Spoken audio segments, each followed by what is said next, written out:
Bismillahirrahmanirrahim.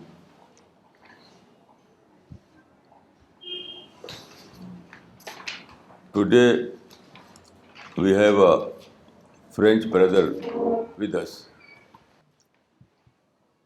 He is a research scholar and he is doing his research in the field of very related to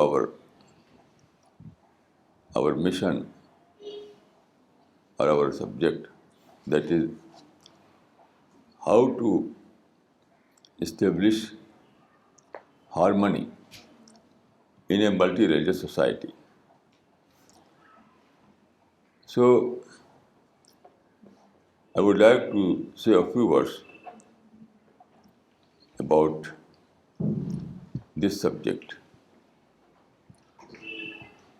According to my study, this subject is a very broad subject. Almost in every country there are people of different denominations, different believing in different religion. And as there are differences in religious belief, so always there is a question how to bring about harmony among these people. I would like to refer the experiences of Canada and USA. You know, in Canada and USA, in both the countries, they adopted a formula that was called uniculturalism. They wanted to establish a unicultural society. In Canada, Canadian culture, and USA, in American culture. They, after a long struggle, long effort, they failed. In the both countries, uniculturalist formula failed. Then they revised, they reassessed, and then they abandoned this formula. They adopted another formula that was based on multiculturalism. So multiculturalism was successful, and now they are living with this formula. In India, there is a long debate on this subject, and even today, the matter is under discussion. You know, this concept was first adopted by Emperor Akbar. Emperor Akbar was a believer of this formula that every religion is true. Every religion is true. But it failed. It failed completely. That was not adopted by either the religious community. Then, you know, Dr. Bhagwan Das was a great scholar. He has encyclopedic knowledge of religion. So he prepared a book, Essential Unity of All Religions. He tried to establish his theory that all the religions are essentially one. But this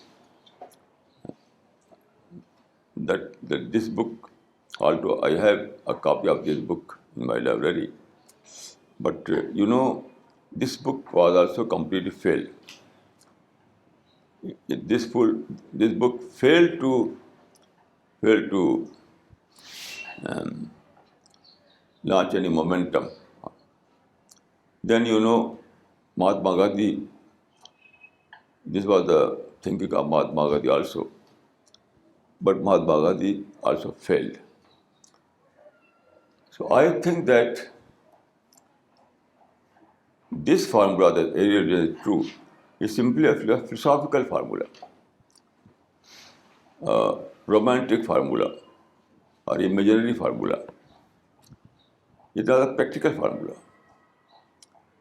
In such a situation, you have to adopt practical formula because it requires to change the mind of all the peoples. It is impossible. This is simply I admit that is a very, very beautiful formula that all the religions are true. But this formula is out of our tradition. It is not part of our tradition. So it requires thousands and thousands years to believe people on this formula that every religion is true. So I would like to suggest that the best formula is that which is practical formula. And this formula is based on this principle that follow one and respect all. This formula was given by Islam in 7th century AD. There is a well-known verse in the Quran, Lakum Deenukum Waliya Deen. For you, your religion, for me, mine. For you, your religion, for me, mine. This is a practical formula. In other words, it means follow one and respect all. This is the only practical formula that is feasible. So why we waste our time? We have to adopt this formula. And this formula is already has been adopted already by everywhere in the world. Everywhere people say, let us agree to disagree. What is this? This is a practical formula. We all are familiar with this formula. Let us agree to disagree. This is the same practical formula. Then in political field, countries have adopted the well-known formula, peaceful coexistence or mutual coexistence. This is the same formula. So we have adopted this practical formula in our daily life, also in our international life. So religion is not an exception. We must adopt the same formula in religion also. Here I would like to refer one more. Here I would like to mention one more reference from the Islamic history. Prophet of Islam was born in Mecca, then he migrated to Medina. That verse which I recited earlier was revealed in Mecca when the Prophet was in Mecca. Then when Prophet migrated to Medina and he was able to establish a city-state over there. In this stage, he again adopted the same formula. The Prophet of Islam was the head of that state. He was head of that city-state. So, as the head of state, he issued a declaration. It is mentioned in our history as Sahifatul Madina. Sahifatul Madina. It means Medina Declaration. So, one provision in this Medina Declaration was Lil Yahud Deenhum Wal Muslimin Deenhum. Again, it means that for Jew, their religion, for Muslim, their religion. So, this was the practical formula adopted by Islam, and it was based on this principle that follow one and respect all.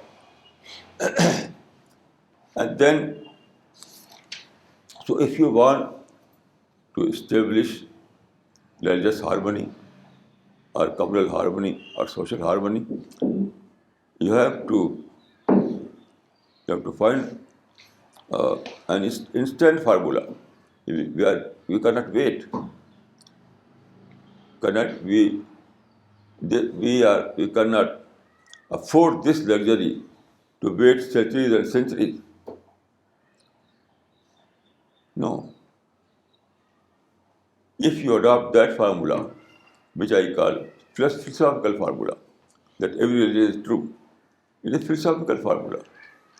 It is neither religious formula nor practical formula. Simply a philosophical thought. So we cannot afford to adopt this formula because it may take centuries and centuries to translate it into a society. It is in our urgent need to bring about harmony in our society. So we cannot afford to this luxury to wait for this philosophical formula of centuries and centuries. So I am great advocate of this practical formula. Now, in other words, I would like to say that there are only two formulas. The first formula is based on mutual recognition. The first formula that was given by Akbar and Dr. Bhagwan Das and Mahatma Gandhi and Swami Vivekananda, that is based on mutual recognition. I am true, you are also true. Both are true. It means that it is based on mutual recognition. It's a very good idea. It is a very beautiful idea, but not practicable. In religious matters, people are very sensitive. Religion is a very sensitive issue, but over-sensitive issue. So it is not possible to translate this kind of formula in real life. Sensitivity is an obstacle. People's sensitivity is an obstacle. So we cannot wait. We have no time. It is our urgent need to establish harmony. Even today. So if a formula is already a trusted formula in our daily life, in our international life, so we have to adopt the same formula in religious life also. So this formula that is based on the mutual recognition is not feasible, is not workable. So first formula is based on this notion, that is mutual recognition. I am true, you are also true. So as this formula, in spite of all those beauties, is not practicable. So we have no option other than to adopt a practical formula. We have no option other than to adopt a practical formula. And practical formula is mutual respect. Mutual recognition is not feasible, but mutual respect is completely feasible, completely workable. So we cannot afford this kind of luxury to live with this formula, mutual recognition formula. That is not feasible, not practicable. After centuries and centuries we fail. Right from Emperor Akbar up to Mahatma Gandhi, this formula has been failed. No one was able to.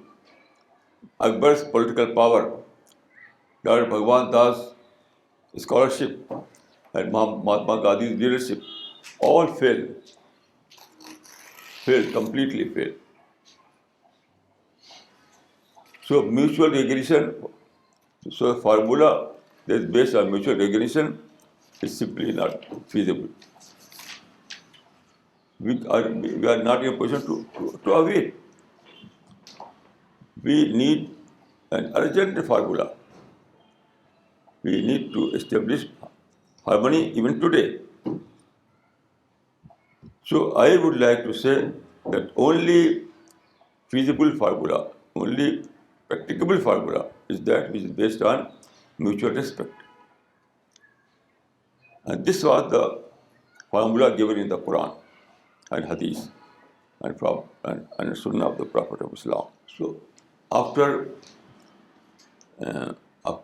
extensive study of history, I would like to say that this formula was never translated into practical life. It remained in some minds of philosophers, minds of some thinkers. This formula that was based on the mutual recognition never translated into life. But another formula that is based on mutual respect. Every day it is practicable. Every day you can adopt this formula. And the whole human life based on this formula. You know, life is full of differences. Human life is full of differences. In every aspect, there are differences. In politics, in society, in different disciplines, everywhere there are differences. So we always solve these differences by adopting this formula. Let us agree to disagree. So I only say that religion is not an exception. We have to adopt the same formula in religion also. This is my experience.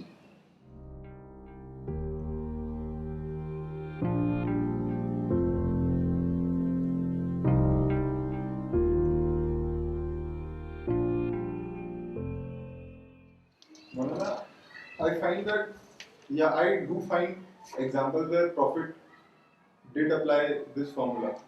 And other Prophet, at many places in the Quran, this formula is given.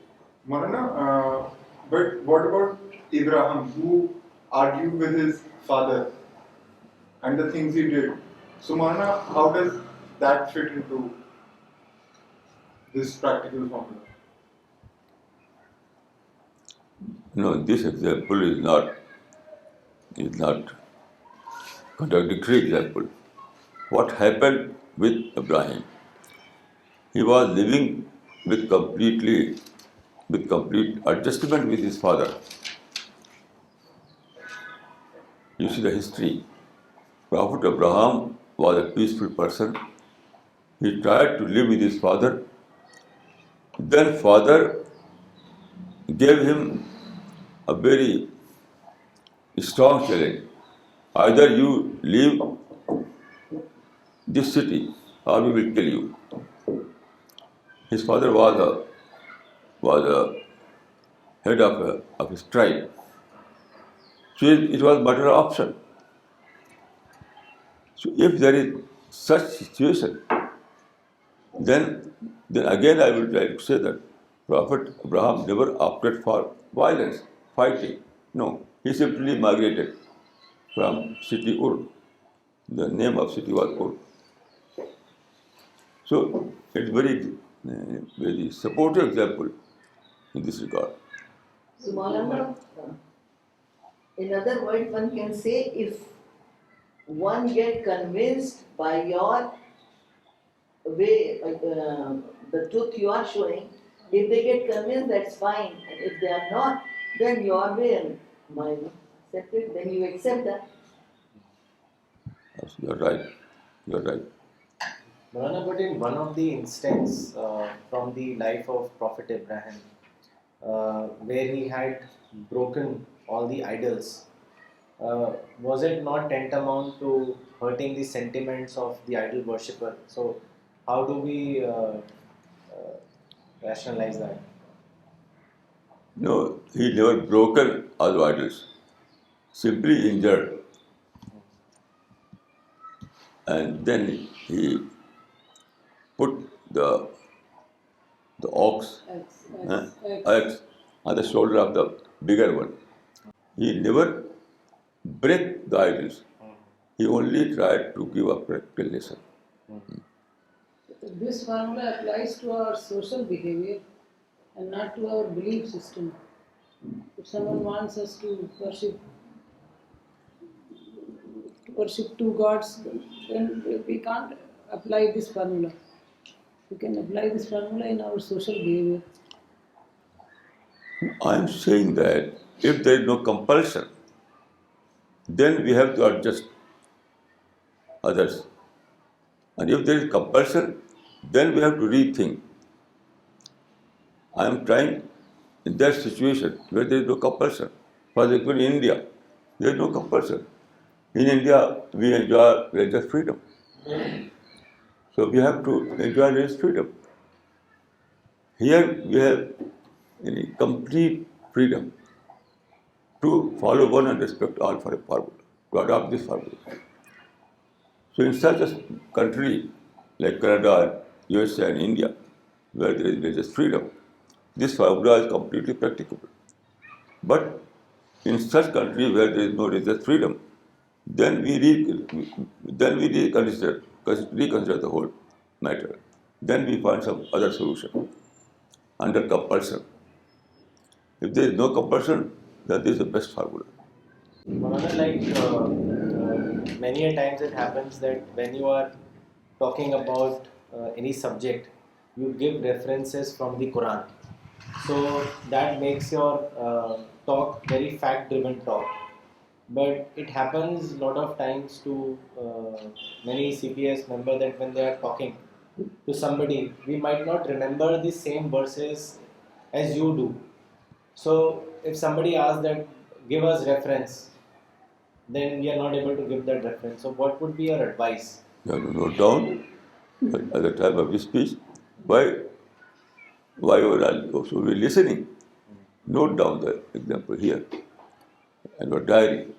It will simply solution. Maulana, at times when we discuss with people regarding harmony and point out that what the way you are walking on is wrong, the formulas you're using are wrong. Maulana, they generally argue back and they are not willing to accept or see things logically. Maulana, what should we do with such people? Their argument is because everybody is doing that, so they must be right. More people are doing that, so they must be right. And you are just one person saying that. They use this logic. So Maulana, how to deal with such people? One is saying that when he's talking to people about communal harmony, they argue back and they say that since there are more in number in terms of people doing that, and you are the only one person who is talking about it, so they don't follow it, Maulana. So he's saying that how should we tackle such situations? Maulana, can I rephrase the question? Yeah. Maulana, when you tell people that you should give up this complaining attitude, you should become thankful and look at positive things, Maulana, they argue back that no, we have been wrong. So, Maulana, they say that we have been wrong, so we cannot have that attitude, that positive attitude that we are talking about. So, Maulana, and they say that because most of the people have that negative attitude, they say that because majority have it, then they must be right. The question is about result. We have to take things in terms of result. There is a hadith that min husna Islamil mar'i tarkuhu mala yani. It means that your action must be result-oriented action. So it is very easy to be negative, but you cannot yield positive result by a negative attitude. The basic thing is, do you want to live in negativity for the sake of negativity? Is it your goal to live in negativity for the sake of negativity? It's absurd. So first of all, we have to be clear that we want to establish a better situation.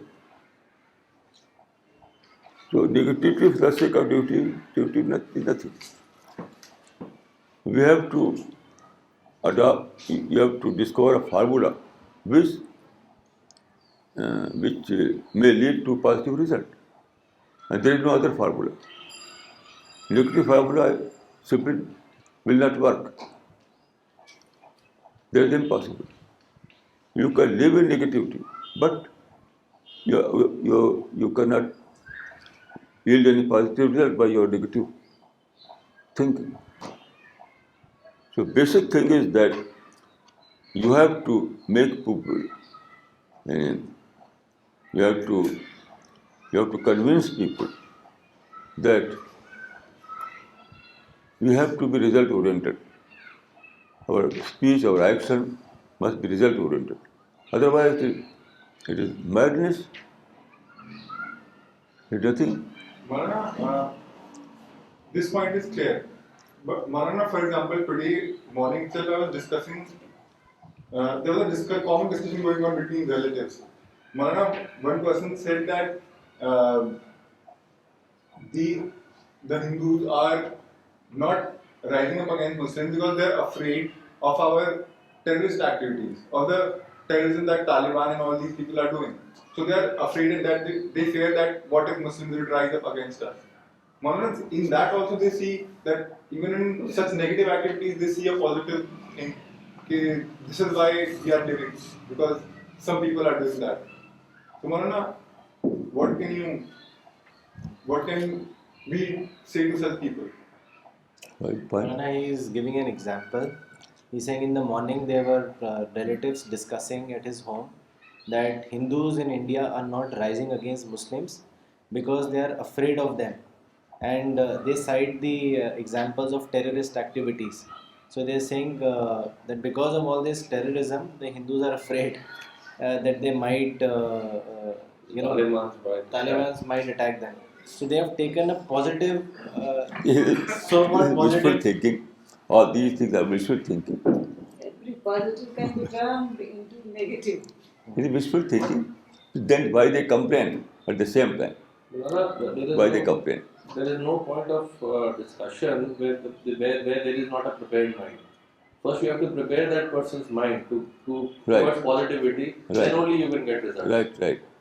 Otherwise, you can keep on arguing your point. He will not listen to you. You are right. So your starting point should be to make that person positive first, rather than telling him that you are wrong. You are right. Starting point should be that. You are right. How have Taliban become so ruthless? Lana, there was a news clipping yesterday where they showed that one lady, a 16-year-old girl, was being beaten up by the Taliban. 37 or 38 kudas, Lashes. lashes were just because she refused to marry him. Now, where does this come from? Is there anywhere in the Quran which says that the woman has no right to refuse a marriage? Because in No. Nikah it is given that she can refuse. It is their tribal culture and very old. In Afghan, there is no Islamic culture. There is tribal culture. I visited Afghan. I know. I myself is an Afghani. I know their culture. So Afghani people are living in their tribal culture. They only exploiting the name of Islam. Otherwise, their religion is tribal religion. But they're giving the name of the Sharia. Yes. And this happened in Pakistan. This is Pakistan side, Swat Valley. Swat Valley. I heard that news. They said that first she refused to marry him, then he put some blame on her that she is a bad person, Bad person. and based on that, they did the flogging, not based on Not married. this thing. Refusal That to she, marry. her nature, I mean, she has loose morals. Based on that, the flogging was done. Actually, they had to blame her first. Only then they could flog her. Because according to Sharia, she has the right to refuse. Refuse. So they could not have flogged her because of that. So they must have said that she is a loose character. If one lady or one girl refuses to marry someone, she is all right. She is not doing anything wrong. Islam gives you complete freedom. Even Prophet never said that you have to obey my commandment. Prophet gave freedom, complete freedom to some ladies. You can see this in books. So in Islam, ladies have complete freedom. Maulana, how Afghan accepted Islam? Is there any history? How Afghanistan accepted Islam? Is there any history to it? Yes, yes. It began right from Sahaba, then Tabi'in.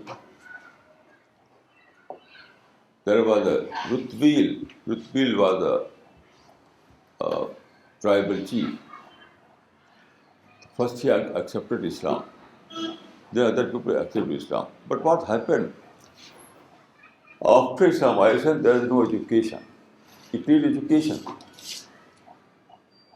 So although they recited Kalima, previously they were Buddhist. These people were Buddhist. They recited Kalima. But there was no education.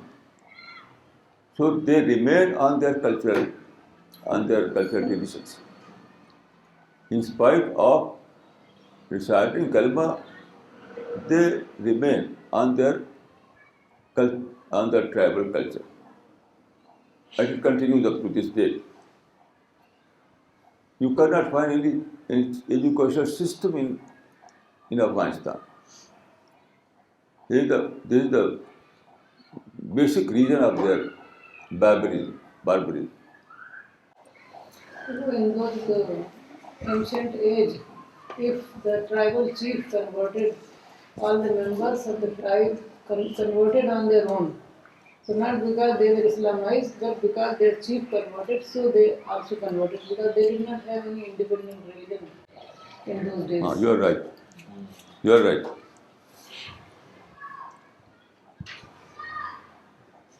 Without proper dawa work, they accepted Islam. Simply because their head became Muslim. It's same happened in India also. They converted, people converted and they were not Islamized and now they are going to Dargah. The majority of them are going to Dargah. Yes, this happened here.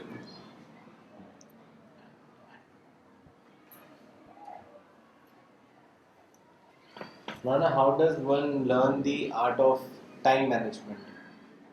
Learn the art of time management and you will be a manager of time management, a master of time management. It all depends upon your conscious effort.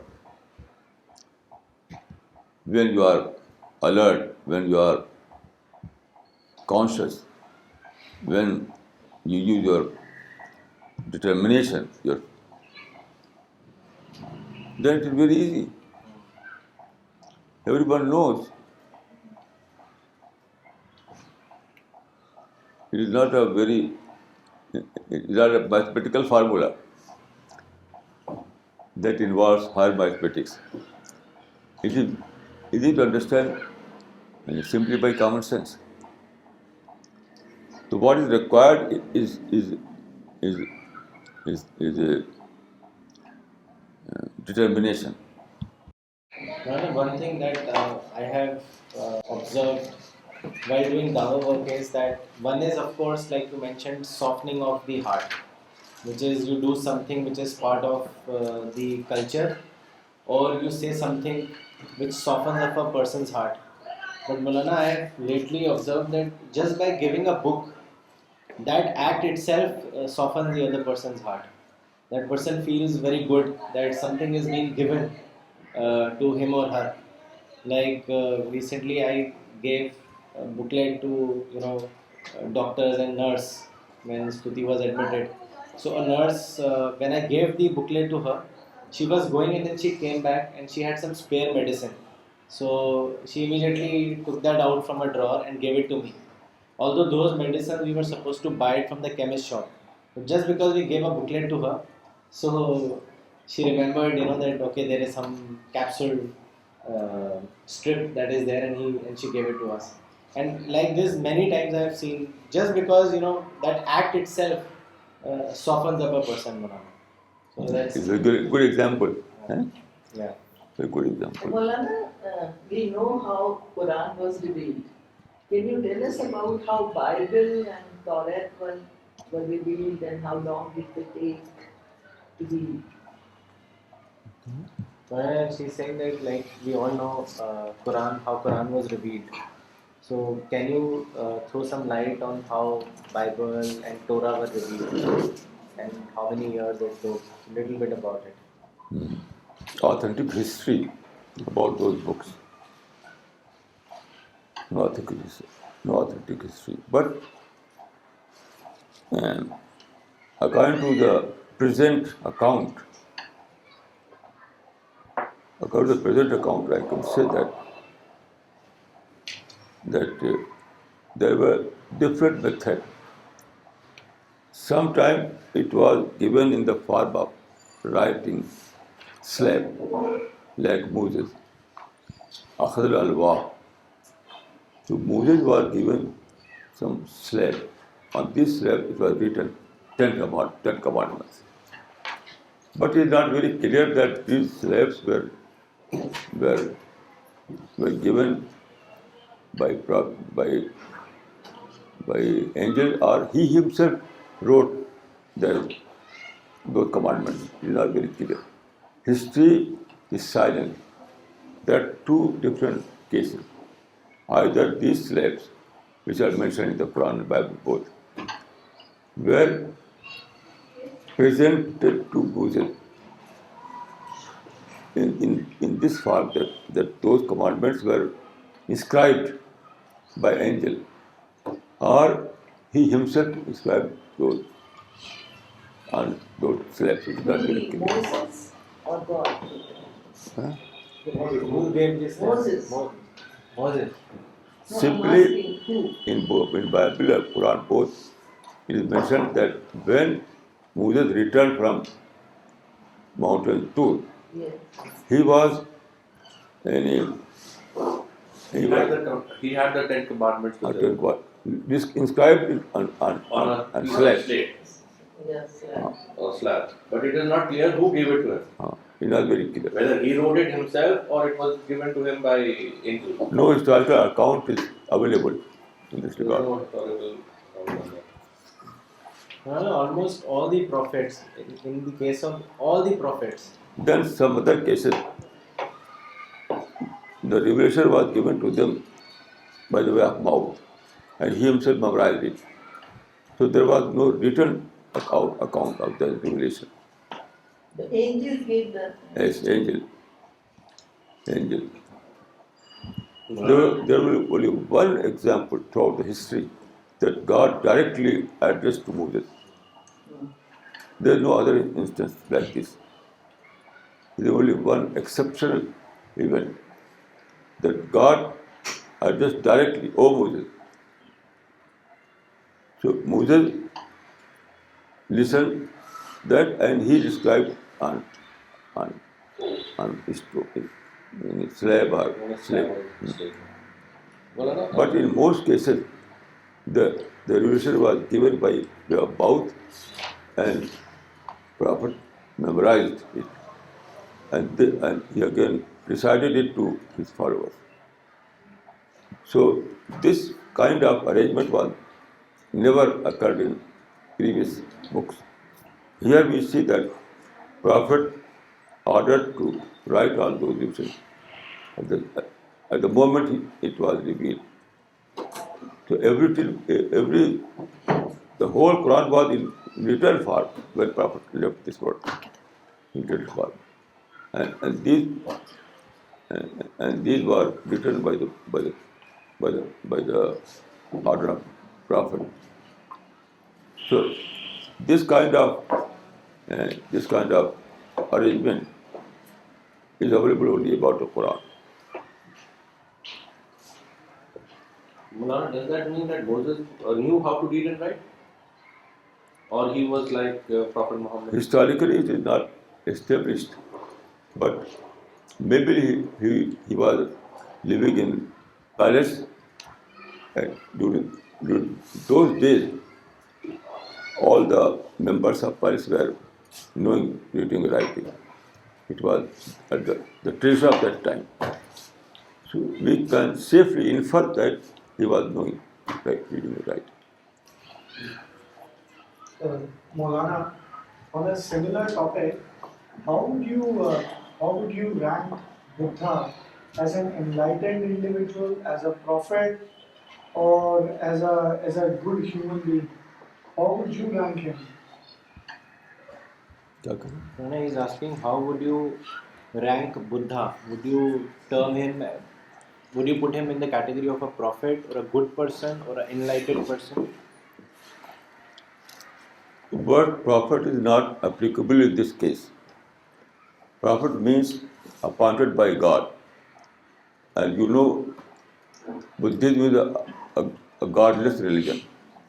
So when there is no concept of God, then claiming that you are the prophet of God is irrelevant. So I don't think that you are the prophet of God. Then the other question, was he an avatar?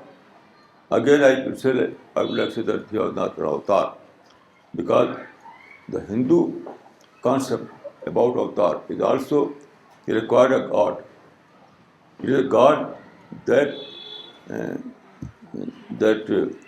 comes down. So avatar is the embodiment. So when there is embodiment of God, but if there is no God, then there is embodiment.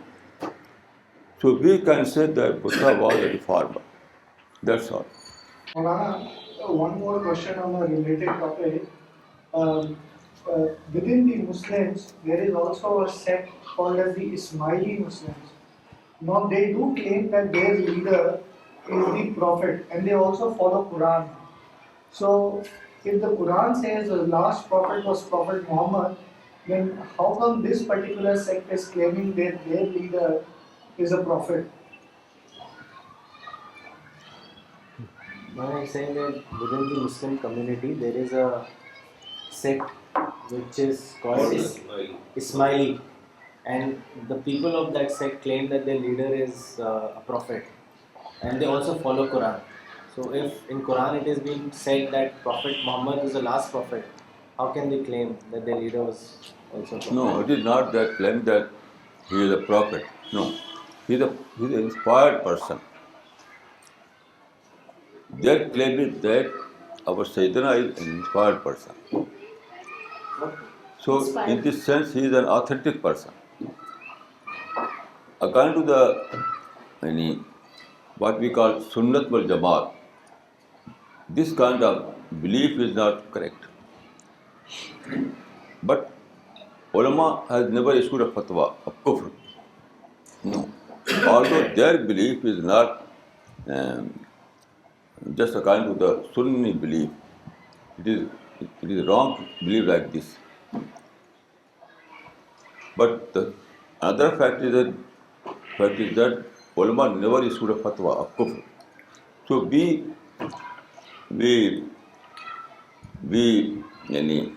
will say that he is a sect of Muslims, or sect of Shia.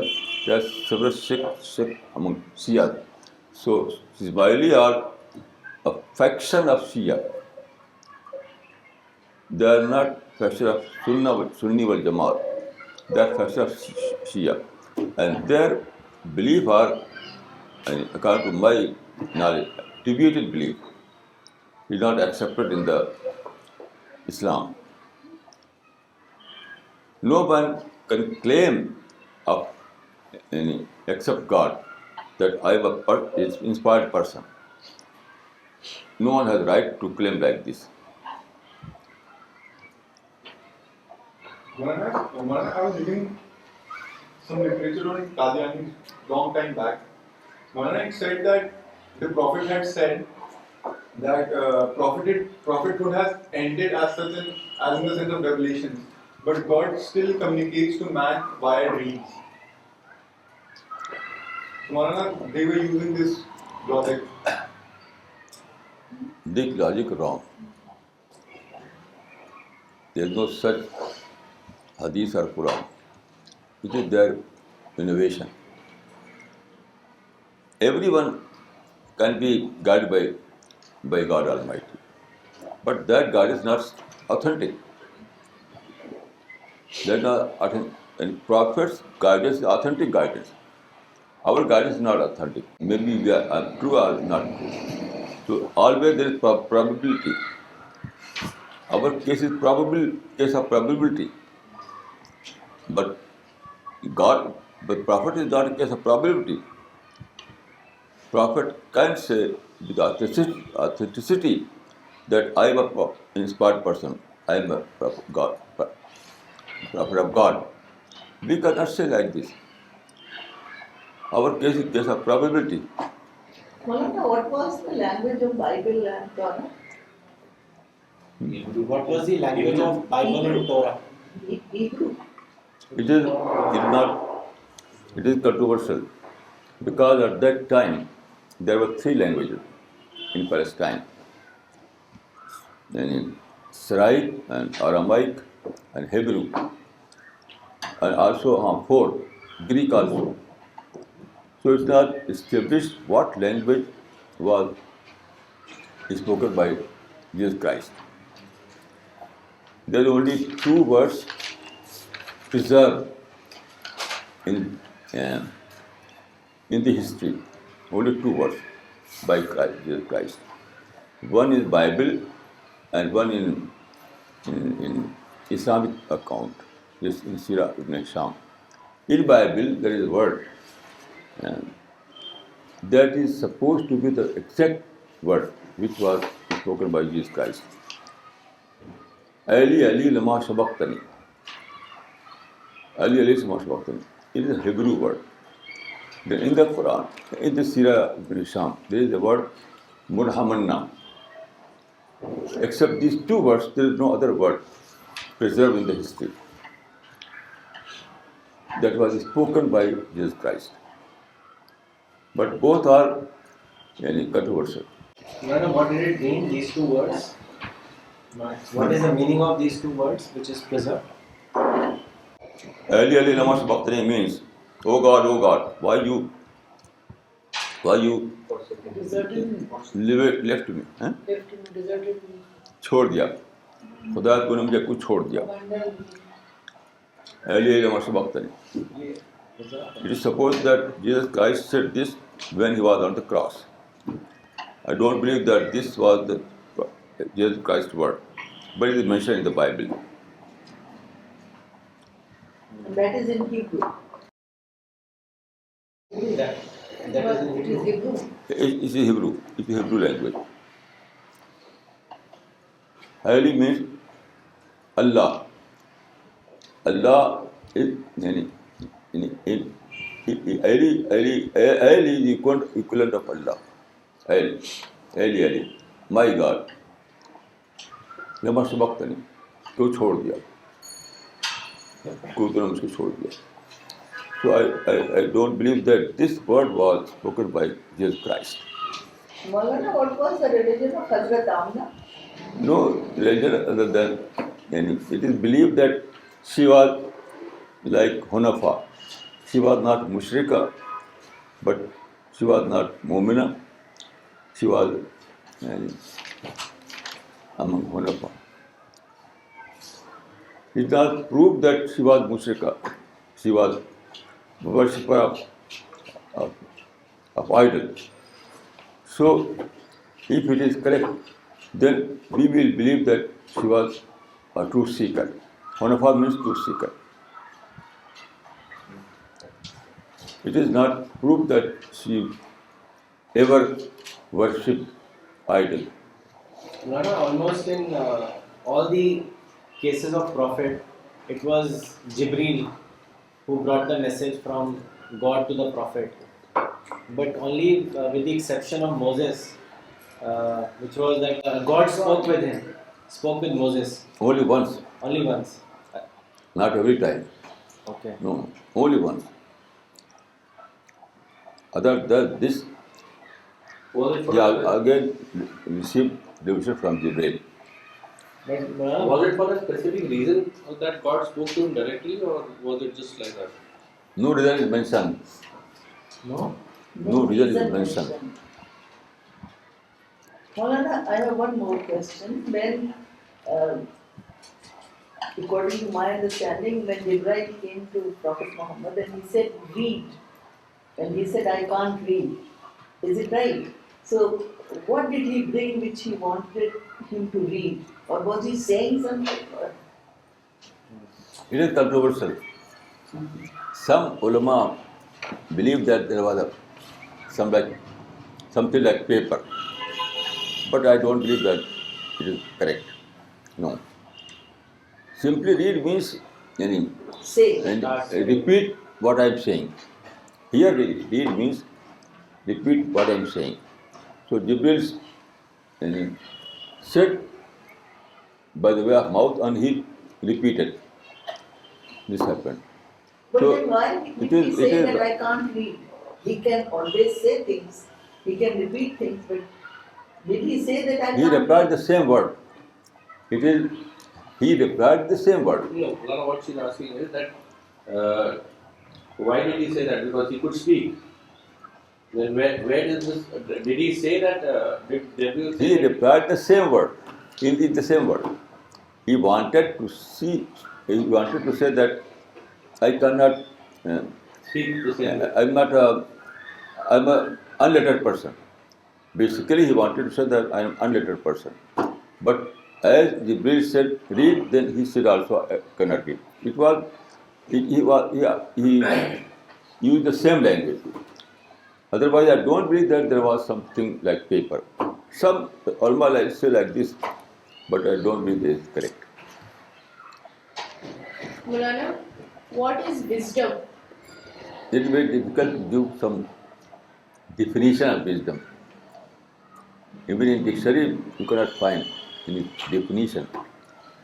But according to my experience, wisdom means that kind of thinking which corresponds to